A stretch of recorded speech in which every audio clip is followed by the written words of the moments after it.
Welcome back. As you can see, former CIA analyst Larry Johnson Bon is with retour. me to break down the latest Comme vous pouvez le voir, l'ancien analyste de la CIA, Larry Johnson, est avec moi pour analyser les derniers développements. Larry, je voulais aller droit au but et vous montrer ce tweet du CENTCOM. L'USS Lincoln va donc être remplacé par l'USS George Washington. Après tous les articles parus dans les médias traditionnels, notamment dans le Military Times, sur les conditions horribles à bord de l'USS Lincoln.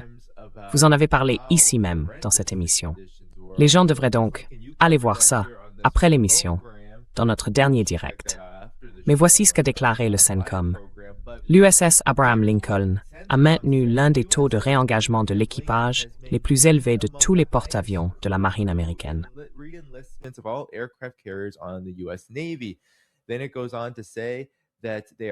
Puis, le communiqué affirme qu'il reste résilient et déterminé après plus de 260 jours en mer, 10 000 vols d'aéronefs et 1,5 million de livres de munitions utilisées.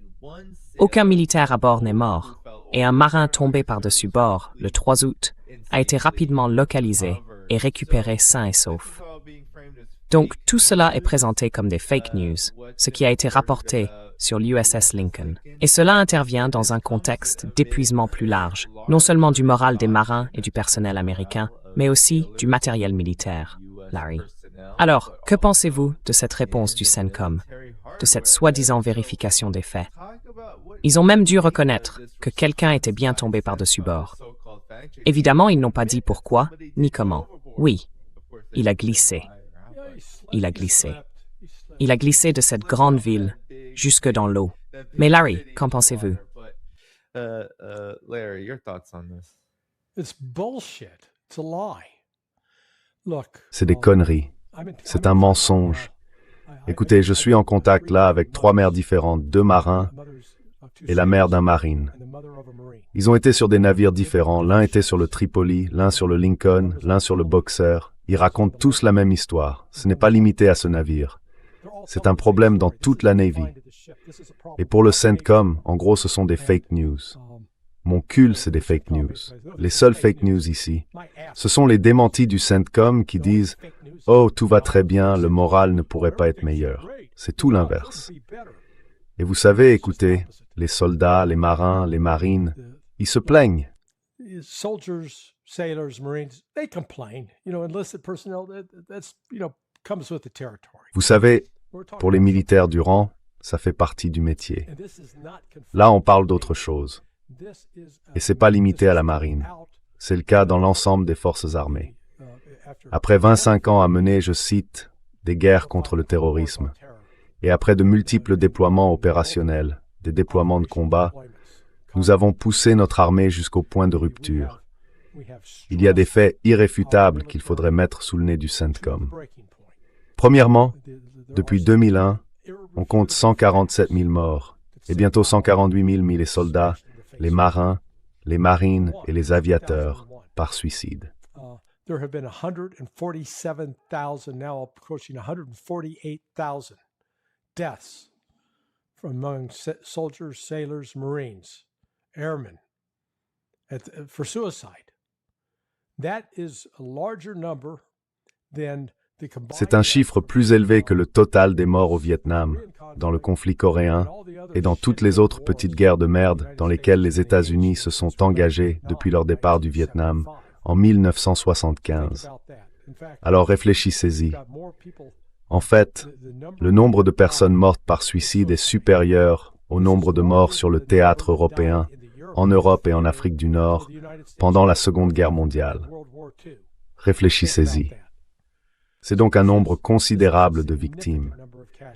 Et pourtant, ils veulent faire comme si ce n'était rien, comme si c'était de la désinformation.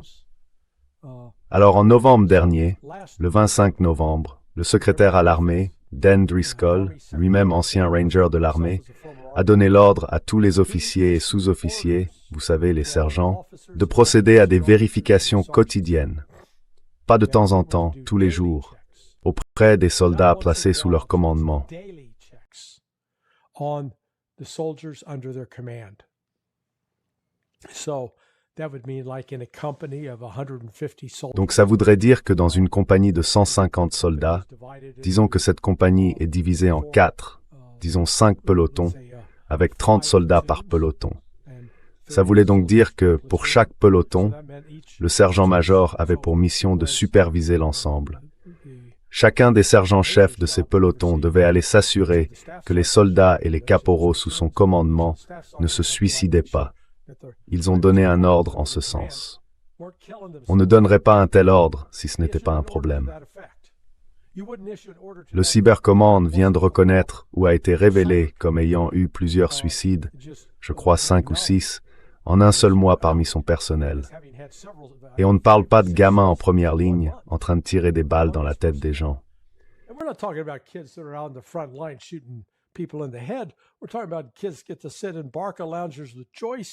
On parle de jeunes qui peuvent s'asseoir dans des fauteuils avec des manettes et piloter des drones, ou s'asseoir devant des ordinateurs. Mais il y a eu des suicides là-bas. Et puis l'un de mes amis, un officier de l'armée récemment retraité, m'a dit « Écoutez, le suicide est une réalité récurrente à laquelle tous ceux qui occupent un poste de commandement ont dû faire face. » Et il a dit qu'il garantit que le nombre de personnes à bord de l'Abraham Lincoln qui envisageaient de se suicider, ce n'était pas 6, c'était plutôt 30, voire potentiellement 60. Un nombre bien plus élevé. Donc l'armée américaine a, dans son ensemble, un problème de morale. Cela vient d'un manque de leadership et du fait qu'on les envoie en mission avec des ressources insuffisantes. Cette combinaison de facteurs a créé une crise.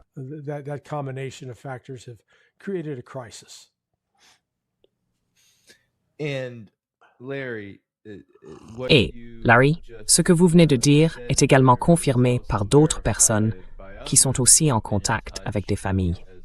Voici un message qui dit « Mon frère et sa fiancée sont tous les deux dans la marine, et je peux confirmer ce que vous entendez, Aaron, en tant qu'autre journaliste. Sa fiancée est à bord du George H.W. Bush, pas du Lincoln. Elle est récemment rentrée aux États-Unis pour une urgence familiale, donc nous avons pu lui parler. Elle nous a dit qu'ils n'ont pratiquement ni nourriture, ni eau, ni savon. Ils sont en mer depuis 136 jours, sans voir personne. Le moral est bas, tout le monde est malheureux. C'est déchirant. Et cela s'inscrit dans ce contexte. Si vous pouviez aussi commenter cet aspect-là.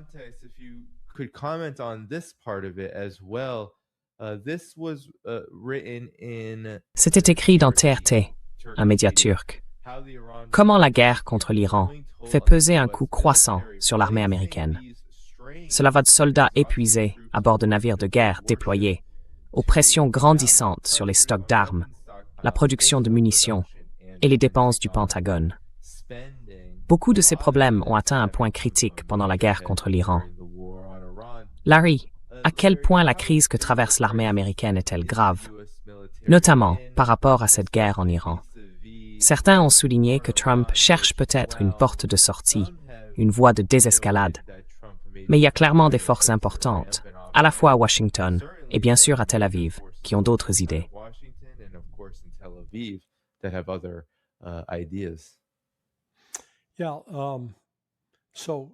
Oui, donc les problèmes auxquels est confronté l'effort militaire américain en Iran. L'un d'eux, c'est le problème de morale, la crise de santé mentale dont nous venons de parler. Et il n'y a pas de solution immédiate à ça. La seule façon de commencer à y faire face, c'est de reconnaître que le problème existe. Or, jusqu'à présent, l'administration Trump a fait comme si ce n'était pas un problème. Donc tant qu'ils ne l'admettront pas, ils ne s'en occuperont pas. Ensuite, il y a le problème de pénurie d'armes. 78% des armes du département de la Défense des États-Unis dépendent, d'une manière ou d'une autre, de 5 terres rares et d'un autre métal appelé tungstène. Sans ces minéraux de terres rares et ce tungstène, ces systèmes d'armes ne sont pas produits. Et qui contrôle la chaîne d'approvisionnement de ces 5 terres rares, plus le tungstène? La Chine. Et la Chine a coupé l'approvisionnement des États-Unis.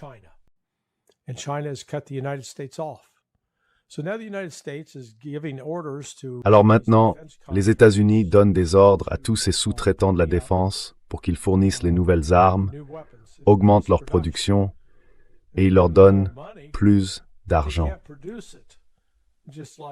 Mais ils ne peuvent pas les produire. C'est comme si je vous disais, normalement, vous gagneriez 1000 $ pour faire un gâteau d'anniversaire. Danny, je vais vous donner 10 000 $. Le seul problème, c'est que vous n'avez pas accès à la farine, au sucre ou aux œufs. Et sans farine, sans sucre ni œufs, vous ne ferez pas de gâteau. C'est donc ce qu'ils demandent à Lockheed Martin de faire. Augmenter la production de missiles Patriot, de missiles PAC-3. Il y a 2 minerais de terres rares essentiels utilisés dans des aimants qui sont indispensables au système de guidage. La Chine en contrôle 99%. Donc Lockheed Martin ne peut pas s'en procurer et ils ne les produiront pas.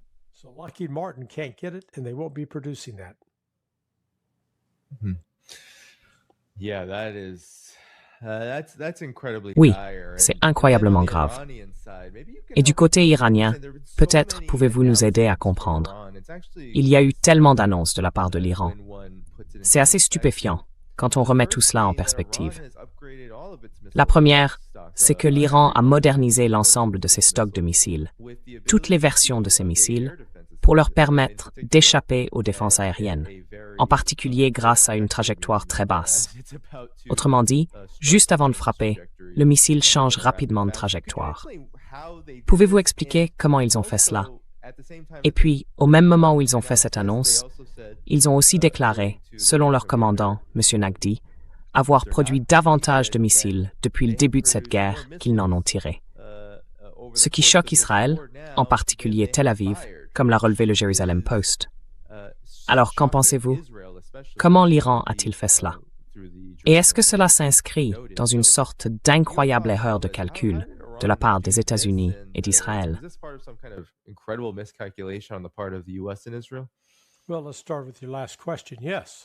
Eh bien, commençons par votre dernière question. Oui, c'est un échec du renseignement. Donc en 2003, l'Iran a pris la décision, en observant ce que faisaient les États-Unis en Irak, de se dire, vous savez quoi? Nous allons devoir mettre nos missiles, nos drones, à l'époque les drones n'étaient pas si importants, nous allons devoir mettre nos installations militaires sous terre. D'accord? Sinon, si elles restent en surface, elles deviennent des cibles faciles pour les États-Unis. Les États-Unis peuvent les détruire, et alors nous sommes fichus. Ils ont donc lancé une campagne de construction massive pour déplacer sous terre les usines situées en surface, et notamment les usines de missiles. Mais cela s'appliquait aussi à l'industrie nucléaire. Tout déplacer sous terre pour le rendre pratiquement protégé contre les explosions nucléaires est très difficile à attaquer.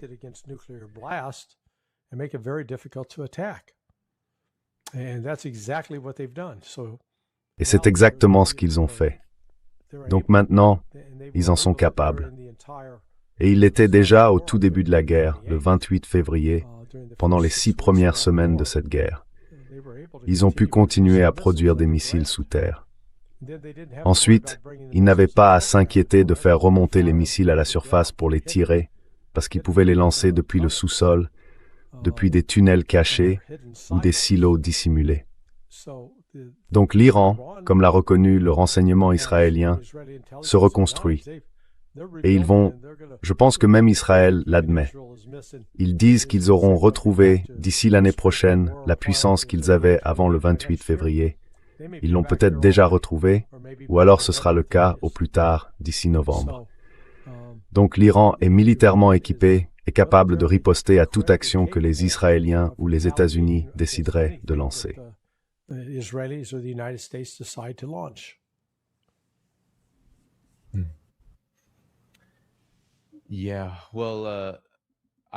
Oui, alors je voulais avoir votre analyse.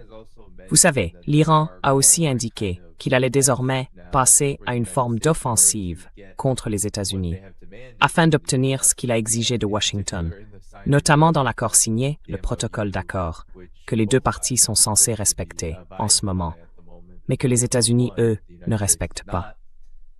Or, certains rapports indiquent que l'Iran affirme pouvoir porter cela directement chez l'ennemi, y compris sur le sol américain.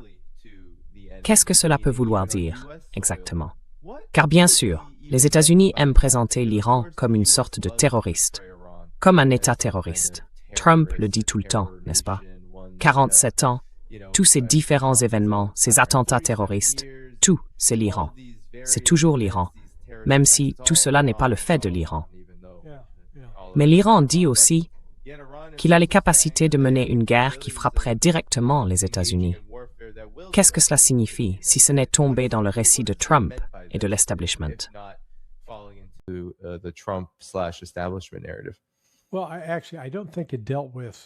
Eh bien, en fait, je ne pense pas qu'il s'agissait d'attaques directes sur le sol américain, dans les États-Unis continentaux.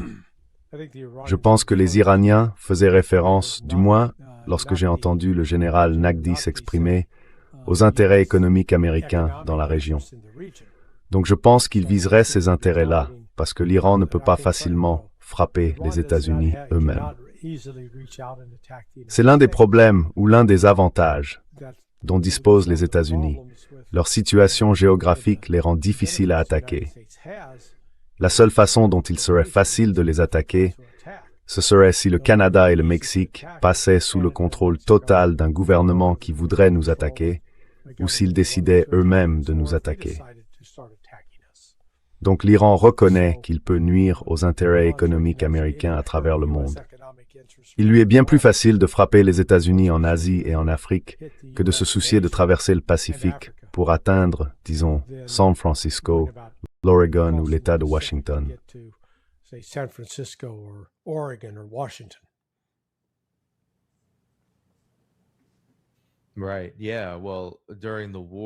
C'est vrai. Oui. Eh bien, pendant la guerre, l'Iran a visé des choses comme Amazon Web Services et d'autres types d'infrastructures. C'était presque comme le début d'un processus qui n'a toujours pas été enclenché. Frapper durement les usines de dessalement, le pétrole, et ainsi de suite. Or, l'Iran avait très méthodiquement évité de les viser pendant ces 40 jours d'hostilité. Cela a causé des dégâts majeurs, tout en laissant beaucoup de possibilités ouvertes pour une éventuelle escalade future, si nécessaire. Maintenant, Larry, parlons du rôle mondial de l'Iran. Il est sur le point de rejoindre la nouvelle banque de développement. Beaucoup parlent de l'Iran comme d'une superpuissance montante, d'une puissance régionale, d'une quatrième superpuissance, comme l'a dit Robert Papp, le professeur Papp. Mais peut-être pouvez-vous nous aider à comprendre. À quel point l'Iran est-il plus puissant aujourd'hui qu'il ne l'était avant la guerre sur la scène mondiale? Parce que cela semble être le grand éléphant dans la pièce, celui que les États-Unis n'abordent pas.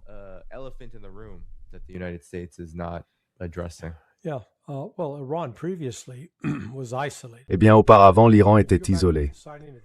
Si l'on remonte à la signature du JCPOA en 2015, la Russie et la Chine s'étaient accordées avec l'Angleterre, la France, l'Allemagne et les États-Unis pour imposer des sanctions à l'Iran afin de s'assurer qu'il respecte les limitations de son programme nucléaire. Où en sommes-nous aujourd'hui? Aujourd'hui, la Russie et la Chine ont dit au sujet du maintien des sanctions contre l'Iran, hors de question. Non, c'est terminé. Et elles commercent et traitent ouvertement avec lui. Elles ont fait entrer l'Iran directement dans les BRICS. L'Iran est membre à part entière des BRICS et y participe activement.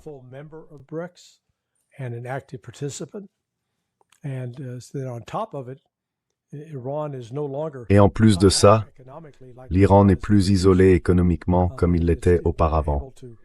Il peut recevoir des marchandises, même si les États-Unis bloquent à 100% les côtes iraniennes. Il y a le Pakistan et cette frontière commune, avec 6 voies commerciales qui traversent cette frontière vers l'Iran. En plus, l'Iran ne traite plus en dollars américains.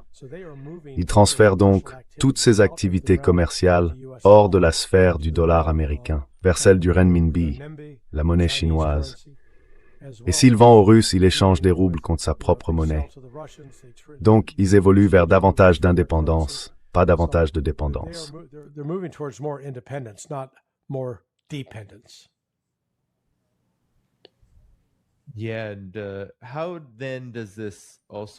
Oui.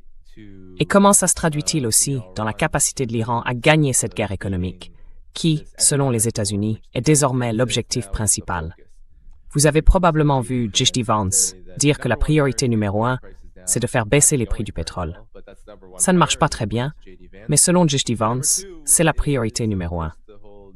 Et la deuxième, bien sûr, c'est tout le fiasco de l'accord nucléaire qui semble complètement déconnecté et vraiment loin de la réalité de la situation sur le terrain dans cette guerre. Alors, comment l'Iran a-t-il réussi à traverser cette tempête? Parce que, vous savez, si les sanctions et ce blocus ont évidemment un certain impact, cela n'a manifestement pas suffi à affecter la situation politique iranienne. Et l'Iran devient même plus audacieux dans le type d'action qu'il mène pour atteindre ses propres objectifs.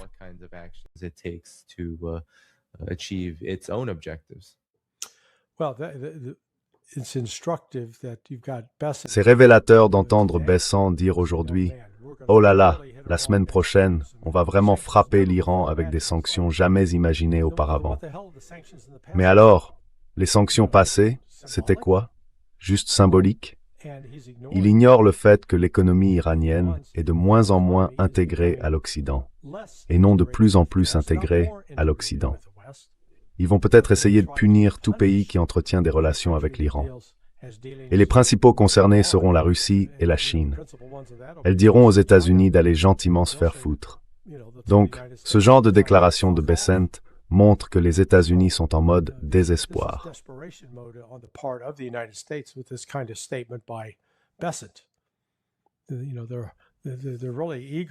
Vous savez, ils cherchent vraiment à faire monter la pression. C'est révélateur qu'ils aient mis en avant l'essence et le diesel. Mais attendez une seconde. Vous dites que le détroit d'Ormuz est ouvert. Vous dites que vous expédiez presque 75 à 80% du pétrole qui y transitait auparavant. Alors quel est le problème? Pourquoi cette pénurie? Eh bien, c'est parce qu'ils mentent. Les pénuries sont réelles. La baisse de l'approvisionnement en provenance du Golfe Persique est importante. Auparavant, cela représentait, selon la source de données consultée, entre 20 et 25% de l'approvisionnement mondial.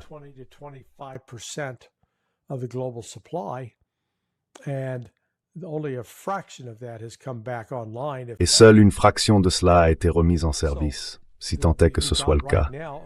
Donc en ce moment, vous avez une pénurie mondiale de diesel et de carburant aviation. Et ça ne va pas disparaître de sitôt. Ça va empirer, encore et encore. D'autant plus qu'il semble que le pétrole qu'ils comptaient obtenir du Venezuela ne se matérialise pas.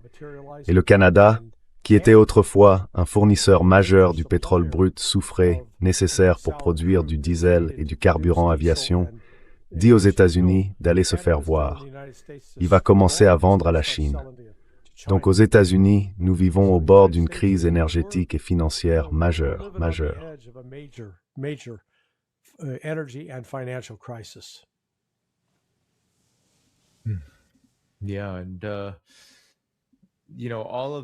Oui, et tout cela semble indiquer que les États-Unis ont un besoin profond et urgent de mettre fin à cette guerre contre l'Iran. Pourtant, des informations venues d'Israël, de la chaîne 13, affirmaient que Brad Cooper, le plus haut responsable, le général en chef du CENTCOM, voulait faire pression sur Washington pour qu'il approuve de nouveau des frappes contre les infrastructures et le secteur énergétique iranien. Puis, le CENTCOM a réagi dans les médias. Un porte-parole a déclaré « Non, ces propos ne correspondent pas à la réalité ». Que se passe-t-il ici? Les États-Unis se préparent-ils vraiment à une nouvelle escalade, malgré tous les très nombreux problèmes que vous venez d'exposer depuis le début de cette émission?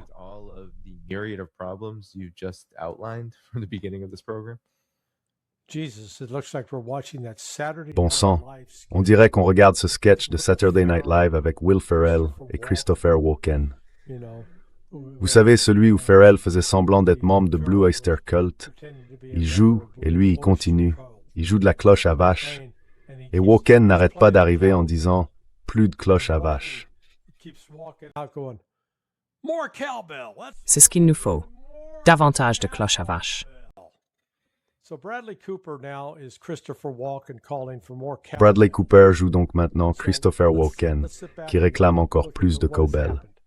Alors, prenons un peu de recul et regardons ce qui s'est passé. Les 6 premières semaines de la guerre ont été une guerre intensive de frappes par missiles et par bombes. Missiles de croisière, Tomahawks, JASSM, ainsi que des JDAM en Iran. Et au bout de 6 semaines, ils ont appelé à un cessez-le-feu, en partie parce que nous étions à court de missiles. Puis, en juin, ou quelque part au début de juillet, Trump a déclaré le protocole d'accord mort et le cessez-le-feu terminé. Et les États-Unis ont repris 3 semaines de bombardement dans le golfe Persique pour dégrader la capacité de l'Iran à bloquer le détroit d'Ormuz. Échec. Et une fois encore, les États-Unis ont arrêté parce que la pénurie d'armes offensives était devenue encore pire. Et maintenant, ils pensent que 2 semaines de plus vont faire pencher la balance. And so now he thinks in another 2 weeks that's going to tip the scale. These people around Cooper need to step back. Les gens autour de Cooper devraient prendre du recul et consulter les analystes du commandement européen, l'EUCOM, pour leur demander un briefing sur le nombre de missiles balistiques, de missiles de croisière, de drones, de tirs d'artillerie et de bombes planantes que la Russie a largués sur l'Ukraine au cours des 4 ans et demi écoulés. Ce chiffre dépasse tellement ce que les États-Unis ont fait à l'Iran. Ce n'est même pas, vous savez, ce n'est même pas comparable. Et rappelons que l'Ukraine fait un tiers de la taille de l'Iran. Donc si les Russes peuvent déclencher cette campagne massive, incessante de missiles, de drones, de bombes planantes et ainsi de suite, sans que ça force l'Ukraine à s'effondrer, qu'est-ce qu'ils imaginent, bordel? Qu'une campagne de 2 semaines va forcer l'Iran à dire « Oh, arrêtez, on n'en peut plus. » Mon Dieu. C'est juste... enfin, la stupidité de tout ça est incroyable. Oh my God. It's just, I mean, the stupidity on this is incredible. Yeah, it certainly is. Oui, Incredible. c'est certainement And, incroyable. you know, Et je voulais aussi avoir votre point de vue sur le rôle israélien dans tout ça, étant donné que ce sont souvent les médias israéliens qui font fuiter des informations. Soit ils divulguent exactement ce que Bradley Cooper a dit, soit ils inventent tout de toutes pièces. Tout cela intervient alors qu'un scandale majeur capte désormais beaucoup d'attention, y compris dans les médias grand public. Trump aurait été sorti dans un chariot de restauration pour être conduit vers un autre avion au sommet de l'OTAN, en quittant le sommet de l'OTAN. La Maison-Blanche, sa propre administration, ainsi que les journalistes du corps de presse qui l'avaient suivi sur place, auraient été utilisés comme leurres face à un prétendu complot iranien. La CIA aurait été informée par les Israéliens qu'une cellule disparate en Turquie, armée de manpads, allait tirer sur son avion et l'abattre. Armed with manpads was going to fire at his jet and take him out. That was the story. And now it's all C'était ça, being le revealed récit. that, the Et maintenant, on découvre que les renseignements israéliens, même du point de vue de la CIA, ne valaient rien, was worthless. qu'ils n'avaient essentiellement aucun fondement dans la réalité. Et pourtant, ils ont suivi cette voie, Larry. Alors, que pensez-vous du rôle d'Israël dans tout ça? Parce qu'il semble que leur empreinte soit partout, quel que soit le rôle qu'ils jouent.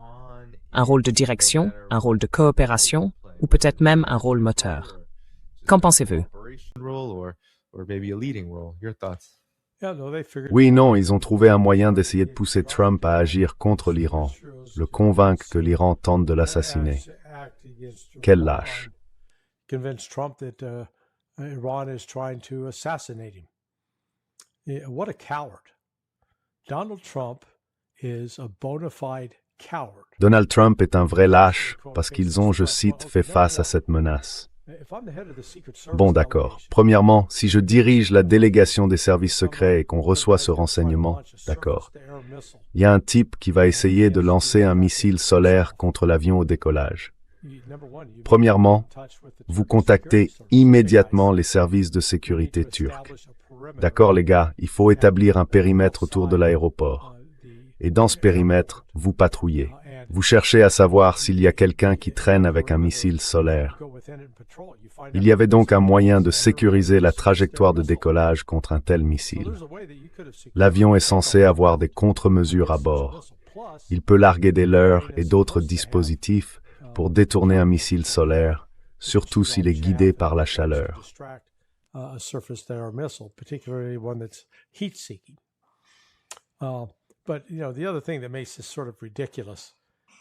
Mais, vous savez, ce qui rend tout ça assez ridicule, c'est que les moteurs chauffent au décollage, mais ils sont loin d'être aussi chauds.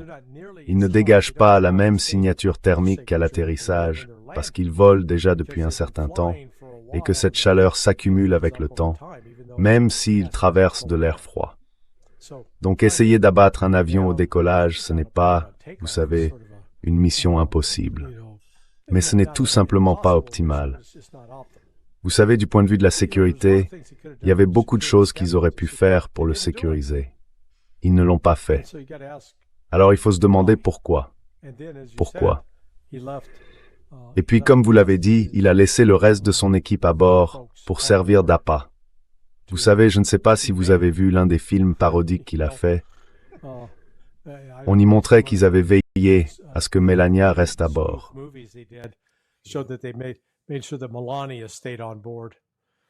Oh, le président veut que vous soyez ici, vous savez. Et Marco Rubio, c'est tout simplement ridicule. It really is. I always, I've been saying C'est vraiment le cas. Trump is, his Je le dis depuis longtemps à propos de Trump.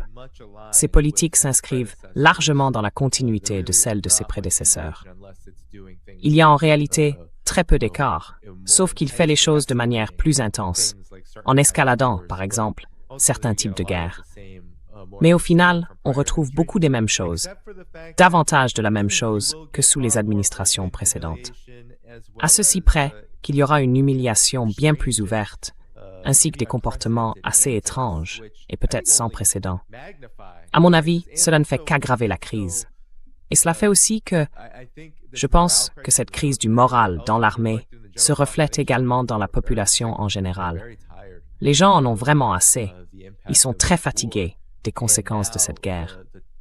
Et maintenant, le principal dirigeant de tout ce projet, Donald Trump, se livre à ces actes humiliants. Il n'inspire pas confiance. Il ne monte pas la voix. Il ne mène pas la charge, quoi. Il se cache. Il se cache dans un chariot de service. Oui, avec les tourtes au poulet. Je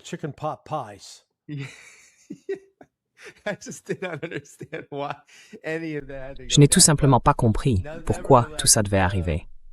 Mais bon, j'imagine que c'était du temps et de l'argent bien dépensés.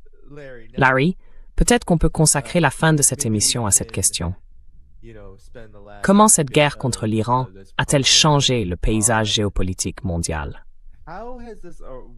Vous savez, je me souviens qu'il n'y a pas si longtemps, disons au début de la première administration Trump, après Obama, on se demandait vraiment si les États-Unis étaient peut-être capables de se préparer à une guerre sur plusieurs fronts.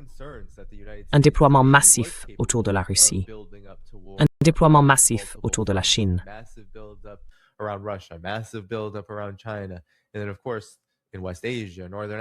Et puis, bien sûr, en Asie occidentale et en Afrique du Nord, il y a eu des guerres actives et relativement, disons, efficaces, au sens où elles se sont débarrassées de Kadhafi et ont rendu la Syrie presque invivable.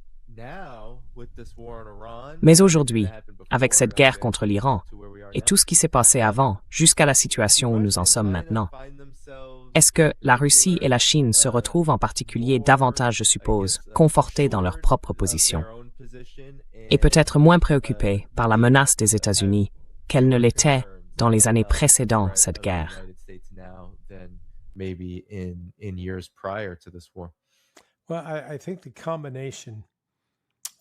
Eh bien, je pense que la combinaison de la tentative d'ouvrir la liberté de navigation en mer Rouge il y a un an, en juin ou en mai, par l'administration Trump, de la poursuite par Biden de l'opération Prosperity Guardian, puis du résultat de l'attaque américaine ratée visant à détruire et faire s'effondrer l'Iran.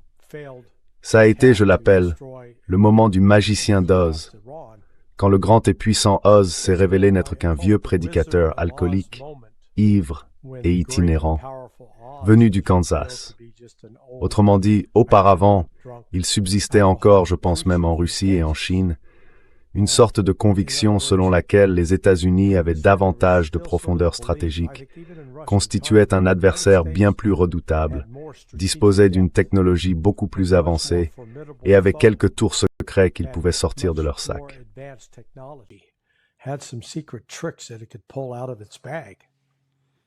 And then they watch and realize Et puis ils regardent et ils se rendent compte qu'ils ont vu les États-Unis gaspiller des soi-disant armes miracles en Ukraine ces 3 dernières années. Et maintenant, ils voient les États-Unis en gros s'effondrer face à l'Iran, incapables, alors qu'ils avaient promis de protéger le Koweït, le Qatar, Bahreïn, l'Arabie Saoudite et les Émirats Arabes Unis, de tenir cette promesse sur tous les plans. Donc aujourd'hui, vous savez, l'image des États-Unis comme d'un géant. Ils les voient plutôt comme un vieil homme desséché qui n'est pas tout à fait la superpuissance qu'il pensait être autrefois.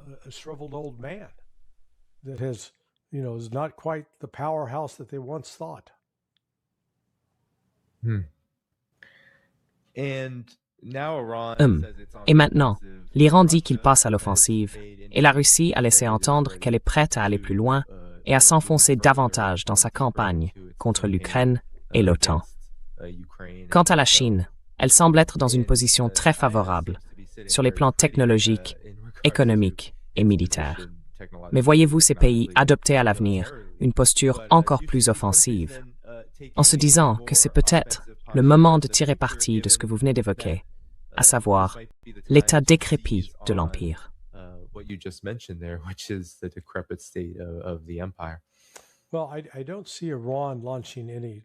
Eh bien, je ne vois pas l'Iran en lancer. Je ne pense pas qu'ils vont engager des opérations offensives à ce stade, à moins que des navires de l'US Navy ne commencent à s'approcher davantage des côtes et ne se livrent à des sabotages ou à d'autres activités. Dans ce cas, ces navires pourraient être neutralisés. Mais on voit clairement que la Russie a haussé le ton et Poutine a désormais averti les Européens. Vous recommencez à interférer avec nos navires en Méditerranée ou dans l'Atlantique Nord et nous neutraliserons vos navires en Asie. Et il a donné ses ordres à la marine russe il y a seulement 2 jours.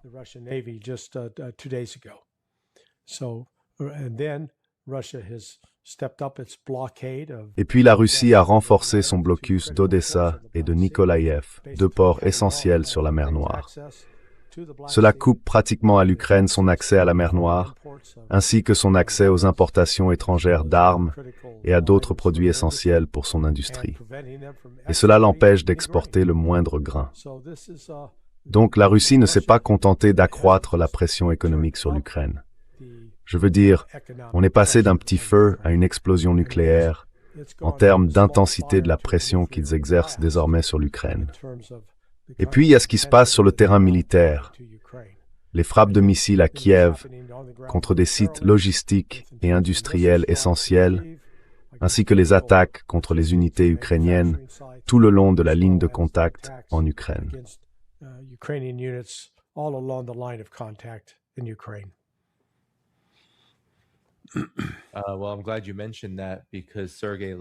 Eh bien, je suis contente que vous le mentionniez, parce que Sergueï Lavrov a récemment déclaré aux médias, à VGTRK, que la Russie n'avait pas l'intention de s'arrêter sur l'actuelle ligne de contact, parce que nos grands-pères ont combattu les nazis. Il a aussi promis que la Russie allait intensifier ses méthodes dans cette guerre. Mais selon vous, qu'est-ce qu'il veut dire par là? À quoi pouvons-nous nous attendre maintenant, et bien sûr, dans un avenir proche, dans ce conflit, alors que la Russie intensifie ses efforts et met en place de nouvelles méthodes pour mener cette guerre?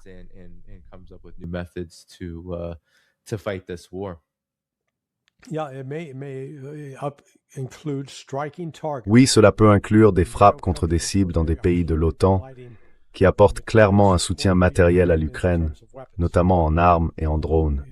Donc ils pourraient le faire. Ils vont engager davantage de troupes, exercer une pression plus forte sur toute cette ligne de contact. Et il est important de comprendre que pendant qu'ils font cela, ils ne lancent pas d'attaques en vagues humaines.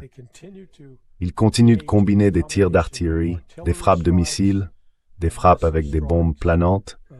Ensuite, ils lancent des assauts. Mais ce qu'ils cherchent à faire, c'est non seulement de pilonner les positions, d'affaiblir les positions ukrainiennes en tuant autant de personnes que possible, avant de lancer leurs propres attaques afin de minimiser leurs propres pertes. Donc je pense qu'on va voir beaucoup plus de cela, et c'est déjà en cours. Ils sont capables de mobiliser et de déployer davantage de ressources, Et en même temps, ils vont rendre Kiev invivable, au point que Zelensky sera contraint, d'ici décembre, d'abandonner Kiev et de déplacer la capitale à Lvov. By December, abandoned Kyiv and moved the capital to Lvov. You know, Donald Trump, maybe to close, Larry, Donald Trump has about Vous savez, 2 years Donald Trump. left in his Peut-être pour conclure, administration. Larry, Second one, Donald Trump a encore environ 2 ans à faire dans son administration, la deuxième depuis 2016. Et la Russie a dit qu'elle pouvait attendre qu'il parte et continuer à faire pression pour obtenir ses exigences. Alors qu'il faut mettre fin à cette guerre, à juste titre, avec un minimum de justice. Et ils ont dit très clairement qu'il n'y avait pas de véritable Alaska. Qu'est-ce qu'ils disaient? C'était en référence à ce qui s'est passé lors du sommet en Alaska. Enfin bref, ils ont échoué. Je veux dire, Trump n'a pas respecté ce qu'il avait accepté lors du sommet en Alaska. Oui. Donc évidemment, la Russie semble faire la même chose, en ignorant essentiellement l'administration Trump comme un interlocuteur avec lequel il vaut la peine de négocier. Alors, comment Donald Trump serait-il retenu sur le plan de la politique étrangère si cela devait s'arrêter aujourd'hui? Évidemment, il reste 2 ans. On ne sait pas ce qui va se passer. Mais si cela s'arrêtait aujourd'hui, comment serait-il retenu?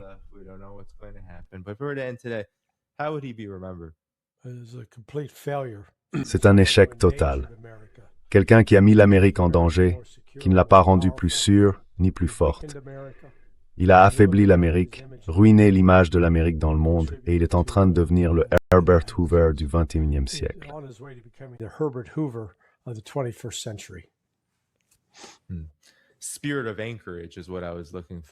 L'esprit d'Anchorage, c'est ce que je cherchais quand le Russe Ushakov a dit « Qu'est-ce que c'est que ça? Nous n'avons jamais dit ça. » Et c'est exactement ce que vous venez de dire. Ne pas être retenu dans l'histoire comme Herbert Hoover. Je pense que c'est précisément ce que Donald Trump a dit à ses proches, qu'il ne voulait pas qu'on retienne de lui. Et pourtant, nous en sommes là. Larry, une dernière réflexion sur la situation mondiale.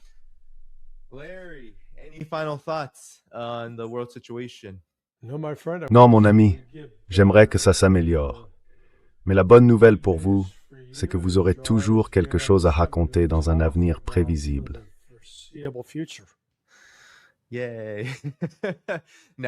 Oui, non, je veux dire, c'est exactement ça.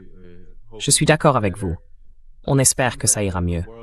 On dirait que lorsque la situation mondiale évolue dans une direction positive, les États-Unis, Israël et bien sûr tous ceux qui les suivent, l'Arabie saoudite, essayent de rendre le monde aussi mauvais que possible pour protéger ce qu'ils pensent être en train de perdre. Voilà. Quoi qu'il en soit, nous aurons encore beaucoup de conversations. Tout le monde, assurez-vous de suivre Sonar 21, Transition Protocol sur YouTube, Sonar 21, le blog de Larry. Cliquez sur le bouton j'aime avant de partir. Et à la prochaine. Hit that like button before you go, and until next time,